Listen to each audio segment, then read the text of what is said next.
নমস্কার, শুরু করলাম আমার ডায়েরির আরও একটা পাতা। আর আপনাদের সবাইকে অনেক অনেক স্বাগত, সুপ্রভাত। আজকের সকালটা শুরু হলোই ফুটবল দিয়ে। একটা রুদ্ধশ্বাস ফুটবল ম্যাচ দেখলাম, সুইজারল্যান্ড আর আমার ফেভারিট আর্জেন্টিনার সঙ্গে। এখন আর্জেন্টিনাই আমার কাছে ফেভারিট, আগে ছিল পর্তুগাল, কিন্তু পর্তুগাল বিদায় নেওয়ার পর থেকে আর্জেন্টিনাই আমার কাছে এখন ফেভারিট। তো দেখা যাক কী হয়। ল্যাটিন আমেরিকার এই একটিমাত্র দেশই তো এখন বিশ্বকাপে প্রতিনিধিত্ব করছে। তবে আজকে একটা টানটান ম্যাচ দেখলাম। প্রথম 90 মিনিট তো একই ছিল, তারপরে এক্সট্রা টাইমে আর্জেন্টিনার দুটো অসাধারণ গোল তাকে 3-1 গোলের ব্যবধানে জিতিয়ে দিল। এই প্রথম এই বিশ্বকাপে বোধহয় মেসি কোনো গোল করতে পারলেন না, অর্থাৎ মেসির কোনো ডাইরেক্ট কন্ট্রিবিউশন ছাড়াই আজকে আর্জেন্টিনা কিন্তু ম্যাচটা জিতে সেমিফাইনালে চলে গেল। সেমিফাইনালে তারা ফেস করবে ইংল্যান্ডকে, এবং তারপরে তো 19শে জুলাই সেই মহারণ বিশ্বকাপ ফুটবলের ফাইনাল। সকালবেলা তো আজকে প্রচুর কাজকর্ম ছিল। আমি কাজকর্ম করতে করতেই ফুটবল ম্যাচটা দেখছিলাম। ঘরদোর পরিষ্কার করার ছিল, সমস্ত কিছু সামলে আবার বিকেলবেলা একটু বেরোনোরও প্রোগ্রাম আছে। দেখা যাক কতদূর কী করতে পারি। তবে আজকে ইচ্ছে ছিল যে পুজোয় যে ঠাকুরের বাসনপত্রগুলো ব্যবহার করা হয় সেগুলো কিছুটা হলো ধুয়ে দেবো, কিন্তু সেটা আর সম্ভব হলো না। কারণ একে তো এই মেঘলা দিনে সময়টাও ঠিকঠাক মতো ঠাহর করতে পারছি না, আর তারপরে কাজের অসম্ভব চাপ। আর এখন আর আগের মতো অত তাড়াহুড়ো করে সব কিছু করতে পারি না, বয়সটা তো বাড়ছে। সকালে আমার কফি আর বিস্কিট চলে এসছে, সেই সঙ্গে কিছু সল্টেস্ট বাদাম। সমস্ত কাজকর্ম সেরে প্রায় বেলা 12টা নাগাদ এলাম ছাদে। আর এসেই আমার এই বন্ধুটির সঙ্গে আমার দেখা হলো। আমার ছাদে আসলেই তো আমার সঙ্গে একেবারে পেছন সঙ্গে সঙ্গে ঘুরতে থাকে, আর ওর ছবি তুলে দিতে হবে, সেটাই হচ্ছে ওর একমাত্র আবদার। খেতে পড়তে আমি সেরকম কিছু দিই না একে কোনো কালেও, কিন্তু ছবি আমি তুলে দিই। গাছগুলোকে কিছুটা দেখাশুনো করলাম, কারণ আজকে বিকেলবেলা তো আর ছাদে আসতে পারবো না, কারণ বিকেলবেলা একটু বেরোনোর ব্যাপার আছে। আর চলে এলাম তারপরে ঠাকুর ঘরে, ঠাকুরদের যথাবিধ পুজো করলাম। আপনাদের সবার জন্য প্রার্থনা করলাম, ভগবান যেন আগামী সপ্তাহ আপনাদের সবার খুব ভালোভাবে কাটাতে সাহায্য করেন। সেই সঙ্গে সঙ্গে আপনাদের যা প্ল্যান, প্রোগ্রাম, রুটিন যা রয়েছে সমস্ত কিছু যেন ঠিকঠাকভাবে সম্পন্ন করার কাজে আপনাদেরকে সহায়তা করেন। খেয়ে দিয়ে বেরিয়ে পড়লাম। রবিবারের রাস্তা, সেই জন্য সচরাচর খুব একটা ট্রাফিকের কোনো ভ্রুকুটি নেই। মোটামুটি ফাঁকা রাস্তা দিয়েই আমরা এগিয়ে চললাম। যাব একটু উত্তর কলকাতায়। উত্তর কলকাতা বলতে কলকাতার একদম শেষ প্রান্তই তাকে বলা চলে। কোথায় যাব একটু পরেই আপনাদের জানাচ্ছি। রাস্তা আজকে মোটামুটি ফাঁকা, আর গত কয়েকদিন ধরে ক্রমাগত বৃষ্টির ফলে একদম ধুয়ে মুছে একেবারে ঝকঝকে হয়ে আছে। আর গাছগুলো কী হারে বেড়েছে দেখেছেন, মনে হচ্ছে জঙ্গলের মধ্যে দিয়ে কোনো একটা রাস্তা দিয়ে আমি চলেছি। সাধারণত উত্তরবঙ্গে এই সমস্ত রাস্তাঘাটগুলো ভীষণভাবে চোখে পড়ে। আর বলতে বলতেই চলে এলো ময়দান। রবিবারে ময়দানের তো সেই চেনা ছবি, ছেলে বাচ্চা বুড়ো সবাই বল পেটাচ্ছে, ক্রিকেট খেলছে। এই ছবিটা ময়দানের আর বদলালো না। আমার সেই ছোটোবেলা থেকে একই ধরনের ছবি দেখে আসছি ময়দানে। আগে ময়দানে ছোটোবেলায় আমরাও আসতাম, কিন্তু এখন আর আসা হয় না। ভাবছি একদিন আসবো। আর একা আসলেই তো হলো না, সঙ্গে সঙ্গে তো দলবল জুটিয়েও আসতে হবে। সবার সময় হবে, সবার বলতে আমি আমার বন্ধুবান্ধবদের কথা বলছি। আর আমাদের দেশে সরকার বদলের সঙ্গে সঙ্গে রাস্তার পাড়ের এই ডিভাইডারের রঙগুলোও বদলে গেছে। আগে ছিল সাদা নীল, এখন হয়ে গেছে গেরুয়া। আমাদের রাজনীতিকরণ বা রাজনৈতিক পরিবর্তনটা সমাজের সব স্তরেই আমাদের চাই। আর এই যে বাড়িটা এখন দেখছেন, এটা হচ্ছে নাট্যাচার্য গিরিশ ঘোষের বাড়ি। বুঝতেই পেরেছেন আমি একেবারে উত্তর কলকাতায় চলে এসেছি। আর এটা তো, এই পাড়াটা তো শ্রীরামকৃষ্ণ এবং মা শারদা স্মৃতি বিজড়িত। আর এইখানে একটা নতুন জগন্নাথ মন্দির তৈরি হয়েছে। তবে আমি যখন মন্দিরটার সামনে দিয়ে পাস করছিলাম তখন মন্দিরটা বন্ধ ছিল, সেই জন্য আজকে আর দেবদর্শন হলো না। একদিন রথ আর উল্টো রথের মাঝখানে একদিন আসবো। তবে আমার মনে হয় যে এই বিগ্রহ বাগবাজারে যেখানে পুজোটা হয় সেইখানে চলে যাবে রথের সময়, কারণ বিভিন্ন জায়গায় প্ল্যাকার্ডে দেখলাম যে এবার সেখানে রথযাত্রার একটা উৎসব হবে। দেখা যাক যদি সময় পাই তাহলে আমি যাব, আপনাদেরকেও সঙ্গে করে নিয়ে যাব। আর হ্যাঁ, বলতে বলতে চলে এসেছি আমি আমার প্রথম গন্তব্যে। এটা হচ্ছে বিখ্যাত চিত্তেশ্বরী সর্বমঙ্গলা মন্দির। এটা কাশীপুরে খগেন্দ্রনাথ চ্যাটার্জি রোডে। আপনি কাশীপুরে আসলে পরে এই মন্দিরটা যদি গুগল সার্চ করেন বা গুগল ম্যাপে দেখতে চান তাহলে সহজেই আপনি মন্দিরটা লোকেট করতে পারবেন। প্রায় 450 বছরের পুরনো একটা মন্দির। এটি প্রতিষ্ঠা করেছিলেন গোবিন্দরাম ঘোষ। তিনি চিতে ডাকাত বলেই বেশি প্রসিদ্ধ ছিলেন। সেই আমরা রামায়ণে পড়েছিলাম না, রত্নাকর দস্যু থেকে ঋষি বাল্মীকি, সেই রকমই তিনি চিতে ডাকাত থেকে একজন মাতৃ সাধকে রূপান্তরিত হয়েছিলেন। এখানে মা সর্বমঙ্গলা রয়েছেন, তিনি মা দুর্গারই আর একটি রূপ।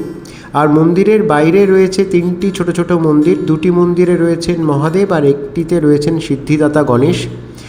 আমি যখন মন্দিরে গিয়েছিলাম তখন মন্দিরটি খুলে যাওয়ার কথা, কারণ মন্দিরটি বিকেল 4টের সময় খোলে, কিন্তু যেহেতু মন্দিরে একটি সংস্কারের কাজ হচ্ছে সেই জন্য মন্দিরটা তখন বন্ধ ছিল, অর্থাৎ মূল মন্দিরটা বন্ধ ছিল। এই ছোট ছোট 3টে মন্দির কিন্তু খোলা ছিল, এখানে ভক্তরা পুজো করছিলেন। তো আমার প্রধান উদ্দেশ্য ছিল মূল মন্দিরটা একবার দেখা, কারণ এখানকার যে মূর্তিটি সেটি কলকাতার অন্যতম প্রাচীন একটি দুর্গা মূর্তি। এই দেখুন মন্দিরটা বন্ধ এবং বাইরে রেনোভেশনের কাজ হচ্ছে। তো যেটা বলছিলাম, আর এটা হচ্ছে মন্দিরের সামনে নাট মন্দির। এখানে দেখলাম প্রচুর ভক্ত রয়েছেন এবং তারা বিভিন্ন রকম ধর্মাচরণে ব্যস্ত। আর তো আস্তে আস্তে মন্দিরের দরজা খোলার পরে এই হচ্ছে মাতৃদর্শন। যে কথা বলছিলাম, এটা কলকাতার অন্যতম একটা প্রাচীন মাতৃ মন্দির তথা মাতৃমূর্তি। এটা সম্পূর্ণ নিম কাঠ দিয়ে তৈরি। আপনারা যদি কখনও সময় সুযোগ পান তাহলে চলে আসবেন, খুব ভালো লাগবে। সবচেয়ে বড় কথা যে মন্দিরের গায়ে যে ইতিহাসের গন্ধটা আছে সেটা উপভোগ করতে আরও বেশি ভালো লাগে। তো এখন আমরা চলেছি মা গঙ্গার বুক চিরে দক্ষিণেশ্বর মন্দিরে। মা ভবতারিণীকে দূর থেকেই আজকে প্রণাম করলাম। বালি ব্রিজ ক্রস করে আজকে আমার পরবর্তী গন্তব্যে আমি কিছুক্ষণের মধ্যেই পৌঁছে যাব। এখানে রাস্তাঘাটে যদিও কিছুটা যানজট রয়েছে, কারণ আপনারা সবাই জানেন যে হাওড়ার রাস্তাঘাট কিন্তু কলকাতার মতো অতটা প্রশস্ত নয় এবং সব জায়গায় একটা অপরিষ্কার রাস্তাঘাট, সেই জন্য গাড়ির গতিও খানিকটা স্লথ হয়ে যায়। রাত দেখতে দেখতে চলে এসেছি আমি আমার পরের গন্তব্য, অর্থাৎ বেলুর মঠে। বহুদিন ধরেই মঠে আসার একটা ইচ্ছে ছিল, কিন্তু কিছুতেই আর হয়ে উঠছিল না কাজের চাপে। আজকে যেহেতু রবিবার, মঠে আজকে প্রচুর মানুষের সমাগম হয়েছে। বিভিন্ন জায়গায় ভক্তরা ভিড় করে রয়েছেন। মঠের সামনে যে মাঠটি রয়েছে সেই মাঠেও প্রচুর ভক্ত বসে রয়েছেন, তারা ভগবানের উপাসনা করছেন। আর একটি নাগকেশর গাছ, আমি যখনই আসি তখনই এই গাছটি দেখি, এত ভালো লাগে যে কি বলবো। এই বেলুর মঠ কিন্তু তৈরি হয় স্বামী বিজ্ঞানানন্দ তত্ত্বাবধানে। তিনি আদতে ছিলেন একজন সিভিল ইঞ্জিনিয়ার। তিনি এই মন্দিরের মূল নকশাটি করেন এবং তারপরে মার্টিন অ্যান্ড বার্ন কোম্পানিকে এই মন্দির তৈরির উদ্যোগ নিতে বলা হয় এবং তারাই এই মন্দিরটি তৈরি করেন স্বামী বিজ্ঞানানন্দের তত্ত্বাবধানে। এই মন্দিরের ভিত্তিপ্রস্তর স্থাপিত হয় 16ই জুলাই 1935 এবং এর নির্মাণ কাজ মোটামুটিভাবে শেষ হয় 14ই জানুয়ারি 1938। এই মন্দিরে রামকৃষ্ণদেব ছাড়াও রয়েছেন সঙ্ঘে প্রথম প্রেসিডেন্ট মহারাজের স্মৃতি মন্দির, সেই সঙ্গে মা শারদা এবং স্বামী বিবেকানন্দের মন্দির। এটি হচ্ছে প্রেসিডেন্ট মহারাজের স্মৃতি মন্দির। এখানে প্রণাম জানিয়ে গেলাম আমরা মা শারদার মন্দিরে। মা শারদার মন্দিরটি একেবারে গঙ্গার দিকেই মুখ করে স্থাপন করা হয়েছে এবং এর মধ্যে মা শারদার একটি ছবি রয়েছে। মা শারদার অন্তিম ক্রিয়াকলাপ কিন্তু এই জায়গাটাতেই হয়েছিল, অর্থাৎ যেই জায়গাটাতে মা শারদার নশ্বর দেহ পঞ্চভূতে বিলীন হয়ে গেছিল সেইখানেই এই মন্দিরটি স্থাপিত। মন্দিরের বাইরে দেখলাম কিছু মানুষ এরকম তাদের নিজস্ব ধর্মাচরণে ব্যস্ত, দেখেও বেশ সুন্দর লাগলো। এবং অবশেষে আমরা গেলাম স্বামী বিবেকানন্দ স্মৃতি মন্দিরে। এই হচ্ছে স্বামী বিবেকানন্দ স্মৃতি মন্দির। এই জায়গায় স্বামীজির নশ্বর দেহকে ভস্মীভূত করা হয়েছিল।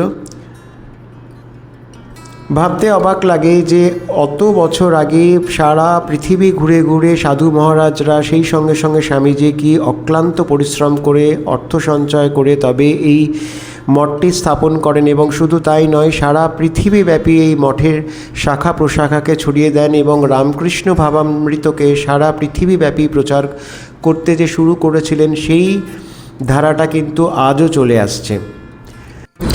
গঙ্গার ঘাটে এলাম, বর্ষার বিকেল, হাওয়া একেবারেই নেই। দূরে দেখলাম পশ্চিমবঙ্গ পর্যটন দপ্তরের একটি প্রমোদ তরণী দাঁড়িয়ে রয়েছে, সম্ভবত যেটি থেকে যাত্রীদের তুলছিল। আর অন্যদিকে দেখা যাচ্ছে বালি ব্রিজ, সেই সঙ্গে সঙ্গে দ্বিতীয় হুগলি সেতু। আগে আগে এখান থেকে দক্ষিণেশ্বরের মন্দিরটিও দেখা যেত, কিন্তু এখন আর মা ভবতারিণী এখান থেকে আর দর্শন দেন না। বর্ষার গঙ্গা মোটামুটি জলস্তর বেশ খানিকটা বেশি। শ্রীরামকৃষ্ণদেব যে সর্বধর্ম সমন্বয়ে তার একটা নিজস্ব ধর্মমত প্রচার করার চেষ্টা করেছিলেন, বা সব ধর্মের মধ্যেই একটা কমন যোগসূত্র স্থাপন করার চেষ্টা করেছিলেন, তা কিন্তু এই বেলুড় মঠের যে মন্দির সেগুলোকে দেখলেই বোঝা যায়। সর্বধর্ম সমন্বয়ের অর্থাৎ সর্বধর্ম স্থাপত্য রীতিতে এই মন্দিরগুলি তৈরি। আর দূরে যে ডোমটা দেখছেন সেটা হচ্ছে এই এখনকার নতুন ডাইনিং হল। তবে যেহেতু ডাইনিং হলটা বন্ধ, সেই জন্য আর দেখাতে পারলাম না। তো যেটা বলছিলাম আপনাদের, চুনাপাথর, কংক্রিট, এই দুটো সংমিশ্রণে তৈরি এই মন্দিরগুলি। এখানে যতগুলো মন্দির রয়েছে, আর ওই দূরে দেখা যাচ্ছে পুরনো মঠবাড়ি, যেখান থেকে সবার আগে অর্থাৎ এই নতুন মঠটি তৈরি হওয়ার আগেই যেখানে সাধু সন্ন্যাসীরা সাধন ভজন করতেন এবং মঠের কার্যকলাপ পরিচালনা করতেন। চলুন ওখানেও যাব। তার আগে আরেকবার মঠটা আপনাদের ভালো করে দেখাতে চেষ্টা করছিলাম। চলে এসেছি পুরনো মঠবাড়ির ভেতরে। আর এখন যে আম গাছটি আপনারা দেখছেন, এই আম গাছের তলাতেই স্বামী বিবেকানন্দ এসে বসতেন এবং দর্শনার্থীদের সঙ্গে আলাপ আলোচনা করতেন।